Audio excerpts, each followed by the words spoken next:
इस क्वेश्चन को देखिए, उसने बोला कि द प्रोबेबिलिटी, एजर्शन पहले चेक कर रहे हैं। एजर्शन में बोला if the probability of an event is X, ठीक है, then the probability of its complementary event will be 1 minus X. Yes, मान लो कोई इवेंट ई है, तो किसी इवेंट ई की प्रोबेबिलिटी प्लस उस इवेंट का जो कॉम्प्लीमेंट्री ई बार का मतलब है कॉम्प्लीमेंट्री ऑफ द इवेंट, इन दोनों का सम कितना होता है? 1 होता है।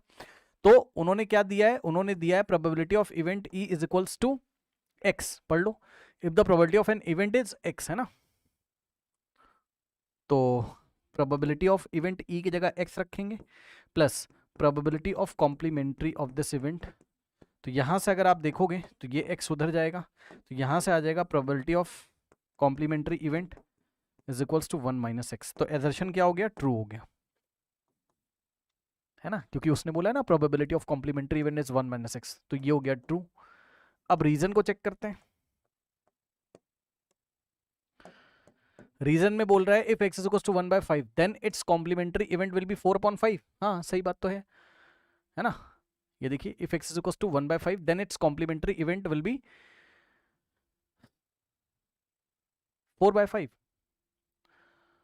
तो देखिए जरा ध्यान से, मतलब वो रीजन में हमसे ये कहना चाहता है कि अगर हम x की वैल्यू 1/5 ले लें, मतलब वो हमसे ये कहना चाहता है रीजन में कि देखो प्रोबेबिलिटी ऑफ इवेंट, भाई प्रोबेबिलिटी ऑफ इवेंट ही क्या था? x था ना, मतलब यही x था ना। तो कह रहा है अगर हम x को कितना ले लें? 1/5 ले लें, ठीक है, तो प्रोबेबिलिटी ऑफ कॉम्प्लीमेंट्री इवेंट कितना हो जाएगा? 1 माइनस एक्स, यानी कि 1 माइनस एक्स की जगह 1/5, ठीक है, ये इस तरीके से। नाउ सॉल्व करोगे, 5 1 5, 5 इंटू 1 5, 5 इंटू 1 4/5। तो रीजन भी क्या है? ट्रू है। रीजन भी क्या है?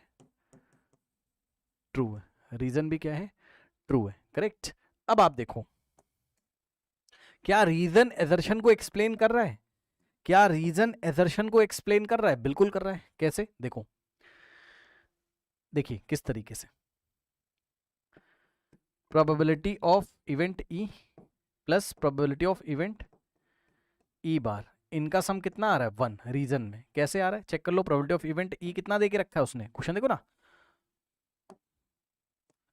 1/5। सर कैसे? क्योंकि x को उसने पहले क्या बोला था? Probability of event, probability of any event is x, है ना।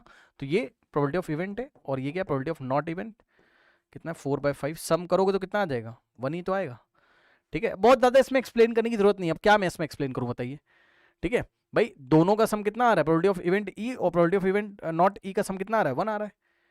रीजन भी इसी बात को बता रहा है। एजर्शन में इसी बात को लगा के हमने प्रोबेबिलिटी ऑफ कॉम्प्लीमेंट्री इवेंट निकाला था 1 माइनस एक्स, है ना। तो assertion is true, reason is true, and reason is the correct explanation of assertion. Reason is the correct explanation of assertion. सही है ये चीज है। Option is the correct answer. अब इसमें इतना कुछ समझाने की जरूरत है नहीं, option is the correct answer, ठीक है। Assertion is true, reason is true, and reason is the correct explanation of assertion. चलिए चलते हैं नेक्स्ट क्वेश्चन की तरफ।